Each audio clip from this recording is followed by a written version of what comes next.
इस script writing course के लिए हमारे साथ शामिल तमाम ही पार्टिसिपेंट्स को मेरी तरफ से दिली सलाम और आई होप कि आप सब बहुत ठीक होंगे, बहुत अच्छे होंगे। और जो लास्ट हमारी जो लेसन हुआ था, जो हमारी क्लास हुई थी, उसमें जो आपको काम दिया गया था, होपफुली वो भी आप लोगों ने कर लिया होगा। आपने अपनी स्टोरी पूरी डेवलप कर ली होगी और पूरी साइनॉप्सिस आपकी रेडी होगी। तो जब हम अपना लास्ट सेशन करेंगे जूम का, तो उसमें फिर आप लोग अपने अपने जो भी आपके साइनॉप्सिस थे, आपने जो कहानी किस तरीके से डेवलप की थी, वो आप लोग मुझसे शेयर करेंगे। का हमारा जो लेक्चर है उसके ऊपर हम आ जाते हैं। आज हम बेसिकली जो है फर्स्ट जो है हमने जो चीज़ करनी है कि कैरेक्टराइजेशन कैसे होती है, कैरेक्टर स्केच जो है वो कैसे बनते हैं। एक ही सेम कहानी होगी, लेकिन अगर आपने उसके कैरेक्टर के डिफरेंट होने से वही सेम कहानी डिफरेंट हो जाती है। इसलिए ये जो कहानी मैंने आपको दी है, इसको आप इसके कैरेक्टर जिस तरह के भी हर कोई बनाएगा अलग अलग तरह के, तो हर बंदे की वो कहानी उन कैरेक्टर्स की वजह से डिफरेंट हो जाएगी। क्योंकि जब आपका कैरेक्टर जो आप उसको बनाएंगे उसी हिसाब से वो कैरेक्टर बिहेव करेगा, रिएक्ट करेगा सिचुएशंस पे। तो जब वो जिस तरीके से बिहेव करेगा और सिचुएशंस पे रिएक्ट करेगा, तो नेचुरली आपकी कहानी भी उन कैरेक्टर्स की वजह से वही सेम कहानी होने के बावजूद उसकी सिचुएशंस मुख्तलिफ होती चली जाएंगी। तो हर किसी की वही सेम कहानी होने के बावजूद सेम कहानी नहीं बनकर आएगी, क्योंकि कैरेक्टर्स डिफरेंट होंगे। हमारे लिए आप ये समझ लें कि कैरेक्टराइजेशन जो है ना, अगर हम डिवाइड करें कि कहानी ज़्यादा इम्पॉर्टेंट है या कैरेक्टर ज़्यादा इम्पॉर्टेंट है, तो बीइंग अ राइटर, जो मेरा एक अपना इतना एक्सपीरियंस है, उसके बेस के ऊपर मैं आपको ये बताऊं कि कहानी से भी ज़्यादा जो इम्पॉर्टेंट है वो कैरेक्टराइजेशन इम्पॉर्टेंट है। कहानी का नंबर बाद में आता है, कहानी भी इम्पॉर्टेंट है, इसमें कोई शक नहीं है, कोई दो राय नहीं है कि कहानी आपकी अहम है, कहानी सॉलिड होनी चाहिए। लेकिन कहानी से भी जो बढ़कर आपकी कहानी को जो इंटरेस्टिंग बनाएगा, जो आपके कैरेक्टर्स हैं ना, जितने आपके कैरेक्टर्स अनयूजुअल होंगे, जितने आपके कैरेक्टर्स असल इंसानों से करीब होंगे, रिलेटेबल होंगे, जितने आपके कैरेक्टर्स ग्रे होंगे, उतने ही वो इंटरेस्टिंग होंगे। क्योंकि आपने अपने कैरेक्टर्स को ब्लैक एंड वाइट नहीं बनाना। हमें इसी तरह से चलना है कि असल ज़िंदगी में कोई भी इंसान ना पूरी तरीके से अच्छा होता है, ना पूरे तरीके से बुरा होता है। अच्छा आदमी कभी कोई गलतियां भी कर जाता है, उससे बुरे काम भी हो जाते हैं। इसी तरीके से बुरा आदमी भी कभी कुछ अच्छा भी कर जाता है, उसकी कोई लाइटर कोई सॉफ्टर उसकी भी जगह होती है। फिर ये कि आपका कैरेक्टर अगर किसी सर्टेन वे में रिएक्ट कर रहा है, तो आपके पास उस कैरेक्टर का पूरा प्रॉपर स्केच होना इसलिए ज़रूरी है कि वो उसने इस सिचुएशन में इसी तरीके से क्यों रिएक्ट किया, क्योंकि आपने उस कैरेक्टर का पूरा एक आर्क बनाया हुआ था, उसका पूरा कैरेक्टर स्केच बनाया हुआ था। तो उस कैरेक्टर स्केच के मुताबिक आपके कैरेक्टर का इसी तरीके से ही इस सिचुएशन में बिहेव करना और रिएक्ट करना बनता था। क्योंकि ह्यूमन साइकोलॉजी के अकॉर्डिंग जितना हम इंसानी असल इंसानों से करीब अपने कैरेक्टर्स को रखेंगे, उतनी ही हमारी चीज़ के अंदर जो है वो खूबसूरती और रिलेटेबिलिटी जो है वो पैदा होगी। तो अब आज का जो आपका काम है, आपने जो हमारे इस नए रास्ते के ऊपर ही हम चल रहे हैं, जो मैंने आपको एक साइनॉप्सिस दिया हुआ है। अब आज पिछली दफ़ा मैंने आपको टारगेट दिया था कि आपने जो था हमारी कहानी जो थी उसको कंप्लीट करना था, पूरा साइनॉप्सिस रेडी करना था एंड तक इनकी ज़िंदगियों में क्या हो रहा है। आज आपने नायाब, अरसलान, आसिया और मूसा, इन 4 लोगों के कैरेक्टर स्केचेस जो हैं वो आपने बनाने हैं। ये आपका पहला जो आज का टारगेट है वो ये है। अब इन कैरेक्टर स्केचेस में आपको क्या क्या चीज़ें शामिल करनी हैं वो मैं आपको स्टेप बाय स्टेप बताती हूँ। सबसे पहले कैरेक्टर नेम, किरदार का नाम क्या है। जैसे कि अगर आप नायाब के किरदार की बात करें तो नायाब का नाम, नायाब का जो भी नाम है, जो फुल नेम है, आपने वो लिख दिया। फिर सेकंड चीज़, ये आपने कहीं लिखे अलग से तो भी अच्छा है, स्टार्ट में प्रैक्टिस के तौर पे, नहीं तो आपके माइंड में होना चाहिए। लेकिन यूजुअली ये होता है कि अपने कैरेक्टर स्केचेस जो हैं वो आप अलग से हैंड ओवर करते हैं। जब अपने स्क्रिप्ट्स देते हैं किसी भी इदारे को, तो आप अलग से अपने कैरेक्टर स्केचेस अलग से देते हैं। ठीक है, तो सबसे पहली चीज़ तो आ गई कि आपके किरदार का नाम क्या है। उसके बाद आपके किरदार का बैकग्राउंड क्या है।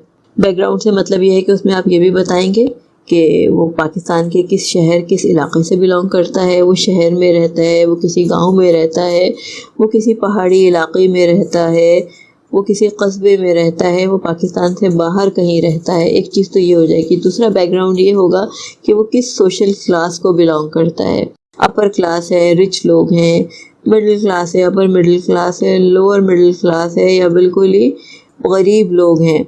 जो भी उनकी क्लास है वो पूरा अपने बैकग्राउंड में, क्योंकि आपके राइटर के माइंड में बिल्कुल क्लियर होना चाहिए कि वो किस सोशल स्टेटस का बंदा दिखा रहा है। उसके बाद आपके पास ये भी वाज़ेह होनी चाहिए कि आपका जो राइटर है, आप जिस जगह पे आप अपनी कहानी खोल रहे हैं, फॉर एग्जांपल नायाब के लिए, तो नायाब एक 29-30 साल की एक लड़की है, लेकिन इसका कोई बैकग्राउंड भी तो होगा नहीं, कहाँ पैदा हुई थी, कहाँ पली बड़ी थी, इसकी एजुकेशन किस तरह की हुई है, ये सब कुछ आपके माइंड में क्लियर होगा, तभी आप उसका किरदार बना सकेंगे, तभी आप उसके किरदार के डायलॉग्स बना सकेंगे। क्योंकि डायलॉग जो है वो किरदार अपने उसी माहौल और उसी अपनी ब्रॉटअप और एजुकेशन के मुताबिक बोलेगा। तो आपको ये भी पता होना चाहिए कि नायाब पैदा कहाँ हुई थी, जहाँ आज रह रही है क्या यहीं पैदा हुई थी, पाकिस्तान से बाहर पैदा हुई थी, किसी और जगह पैदा हुई थी, ये आपको पता होना चाहिए। आपके जहन में आपने इस चीज़ों की क्लैरिटी होनी चाहिए। नेक्स्ट है कि नायाब का फैमिली बैकग्राउंड कैसा है, इसके फैमिली में कौन कौन है, माँ बाप हैं और कोई भाई बहन है, वो सब लोग कैसे हैं, ओवरऑल ये किस तरह की फैमिली से बिलोंग करती है, पढ़े लिखे लोग हैं, डिसेंट शरीफ लोग हैं, या थोड़े से लड़ाकू झगड़ालू टाइप के लोग हैं, किस तरह के इनका क्या बिजनेस है, ये लोग जॉब करते हैं, वर्किंग क्लास हैं, अपर क्लास हैं, इनका फैमिली का पूरा एक आपके जहन में खाका वाज़ेह होना चाहिए कि इनकी फैमिली किस तरह की है। अगला पॉइंट ये हो जाएगा कि नायाब की एजुकेशन क्या है, नायाब ने क्या पढ़ा हुआ है। नायाब को क्योंकि हम वर्किंग वुमेन दिखा रहे हैं, तो अब ये भी आपने ही डिसाइड करना है कि उसकी क्या फील्ड दिखानी है, उसको टीचर दिखाना है, उसको डॉक्टर दिखाना है, उसको इंजीनियर दिखाना है, उसको लॉयर दिखाना है, जो भी कुछ दिखाना है, बहुत हाई फाई डिग्री दिखानी है, अपना खुद का कोई काम करता हुआ दिखाना है, कोई छोटी मोटी नौकरी करता हुआ दिखाना है, लेकिन उसकी एजुकेशन आपके पास बिल्कुल वाज़ेह होनी चाहिए कि उसने क्या पढ़ा हुआ है। उसके बाद ऑक्यूपेशन कि वो करती क्या है, नायाब, अरसलान, ये लोग क्या क्या करते हैं।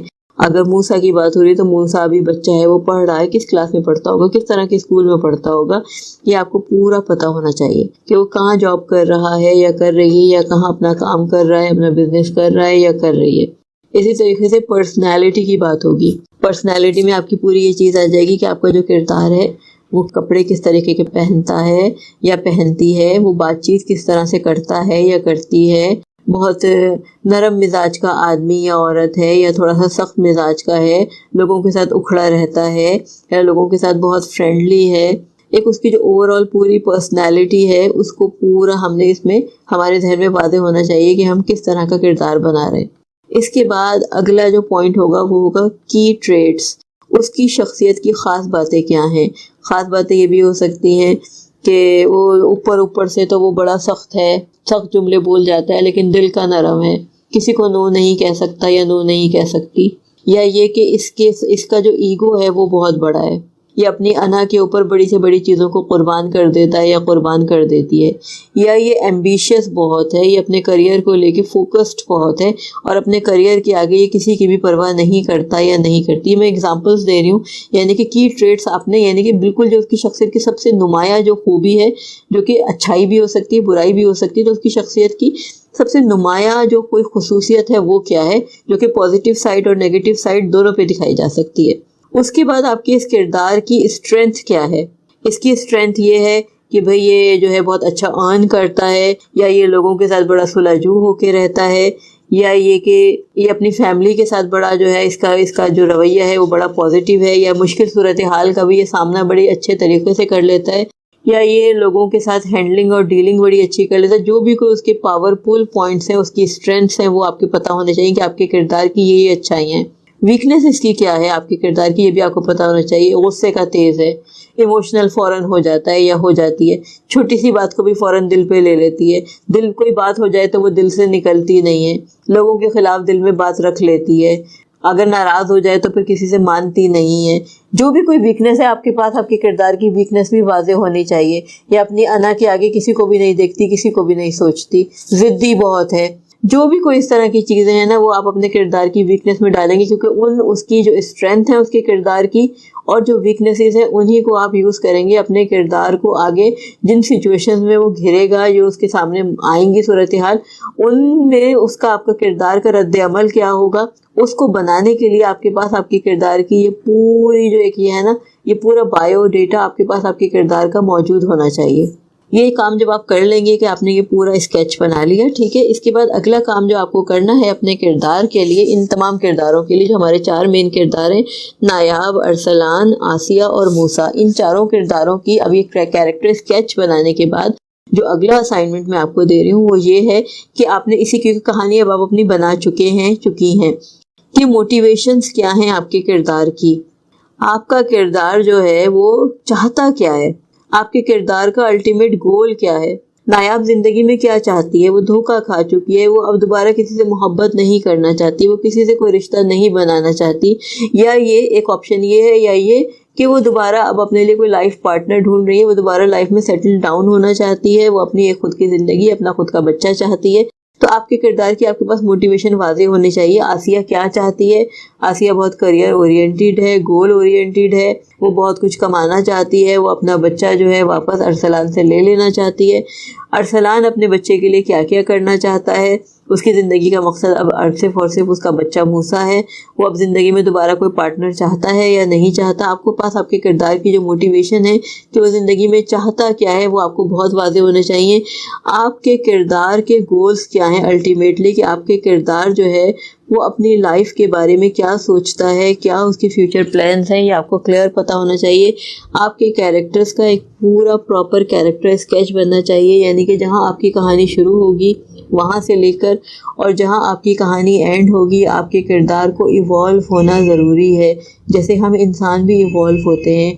अगर आज से 10 साल पहले जो मेरी पर्सनैलिटी थी, जो आपकी पर्सनैलिटी थी, तो 10 साल के बाद आज हम वो नहीं रहे होंगे। जो जो कुछ हमारे साथ हालात हुए, वाक़यात हुए, जो हमने ज़िंदगी में चीज़ें फ़ेस करी, उन्होंने हमें अच्छाई के लिए या बुराई के लिए कहीं ना कहीं तब्दील किया होगा। और ये हर इंसान के साथ होता है। हम हमेशा एक जैसे नहीं रहते, हम में तब्दीलियाँ आती रहती हैं, वक्त के साथ साथ हमारी पसंद नापसंद बदलती रहती है। कुछ मामलों में हम आहिस्ता आहिस्ता जो है हम बहुत ज़्यादा रिजिड होना शुरू हो जाते हैं, कुछ मामलात में हम फ्लेक्सिबल होना शुरू हो जाते हैं। एक यंग बच्चे या बच्ची को बड़ी जल्दी गुस्सा आता है, बड़ी जल्दी जज्बाती हो जाता है।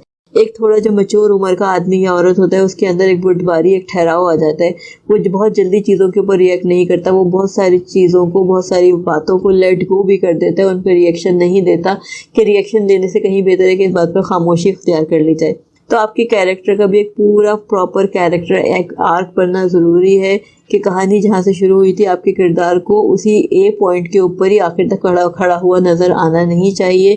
जैसे जैसे कहानी आगे बढ़ी, मुख्तलिफ सूरत हाल में आपका किरदार घिरा, तो उसी के साथ साथ उसका पूरा प्रॉपर एक आर्क बनना चाहिए। आपके किरदार को सीधी लाइन की तरह नज़र नहीं आना चाहिए, एक असल इंसान जैसा नज़र आना चाहिए, कि जिसके साथ जो भी ज़िंदगी में हालात और वाक़यात आते हैं, वो हालात और वाक़यात उसको अच्छाई के लिए या बुराई के लिए तब्दील ज़रूर करती है। तो उसमें अच्छाइयाँ और आ जाती हैं या उसमें कुछ बुराइयाँ पैदा हो जाती हैं, लेकिन बहरहाल इंसान में वक्त के साथ साथ तब्दीलियाँ आती हैं। तो आपको अपने किरदारों की जो वक्त के साथ उनमें तब्दीलियाँ आ रही हैं, जिन सूरत हाल से वो गुजर रहे हैं या गुजर रही है, उनके मुताबिक उनमें क्या तब्दीली आ रही है, इस हिसाब से पूरा एक कैरेक्टर आर्क जो है वो बनाना है।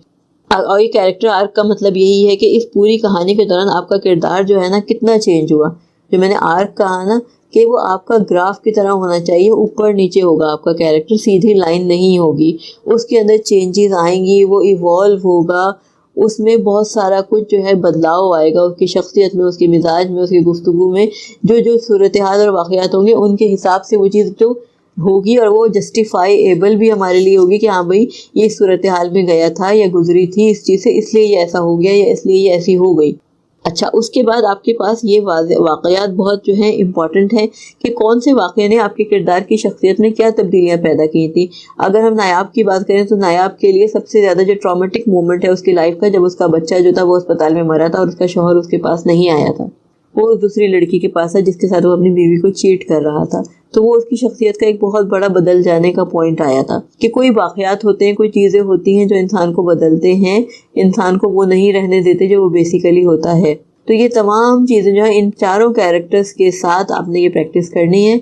ये आज का आपका ये 2 असाइनमेंट्स हैं, जिसमें हमने एक तो पूरी बिल्कुल बेसिक वो 1 लाइन का आपने लिखना था अपने किरदार के बारे में, बैकग्राउंड, फैमिली, एजुकेशन, वो सारा कुछ, और ये थोड़ा सा आपने डिटेलिंग के साथ लिखना है 2 3 लाइन, जिसमें आपको अपने किरदार की ये तमाम बातें बतानी है कि इसका लाइफ में गोल क्या है, इसको कैरेक्टर को अपनी लाइफ में चाहिए क्या, अल्टीमेटली इसकी ज़िंदगी में जो कुछ हुआ, हो रहा है और होने वाला है, वो इसकी ज़िंदगी में क्या तब्दीलियाँ ला रहा है, ला चुका है या लाएगा। ये तमाम चीज़ें आपके कैरेक्टर के आर्क को बनाएंगी, कैरेक्टर को आपके इवॉल्व करवाएंगी।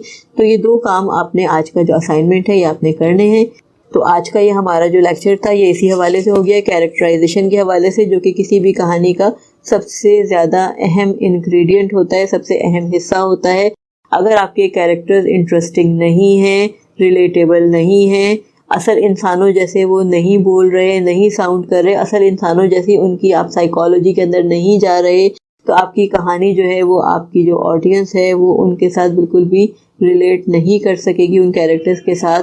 तो आपने उन्हीं किरदारों को देखना है जो अपने इर्द गिर्द हम मुख्तलिफ इंसानों को देखते हैं कि वो किस सूरत हाल में अलग अलग बंदा एक ही सूरत हाल में अलग अलग तरीके से रिएक्ट करता है। कोई परेशानी में हाथ पांव छोड़ देता है, बिल्कुल बैठ जाएगा, रोने बैठ जाएगा, कोई परेशानी को अपने ऊपर सवार नहीं करेगा और परेशानी का हल निकालने की कोशिश करेगा, कोई परेशानी में मदद के लिए देखेगा। तो हर बंदे का उसी सेम सिचुएशन में रिएक्शन अलग अलग होता है और वो रिएक्शन भी उसके उन सर्कमस्टांसिस के मुताबिक होते हैं जिनके अंदर वो मौजूद है, जिस सूरत हाल के अंदर, जिन हालात के अंदर, जिस माहौल के अंदर, जिस फैमिली बैकग्राउंड के अंदर, जिस सोशल क्लास के अंदर वो मौजूद है। तो ये तमाम चीज़ें आपके पास आपके कैरेक्टर से वाज़ेह होंगी तो आप इन चीज़ों को कर सकेंगे। तो चलें, आज का आप ये अपना जो असाइनमेंट है इसको करें। अब हम इंशाल्लाह नेक्स्ट लेक्चर में मिलते हैं। लाइक, कमेंट्स, शेयर करें और ताज़ा तरीन अपडेट्स के लिए सब्सक्राइब करें।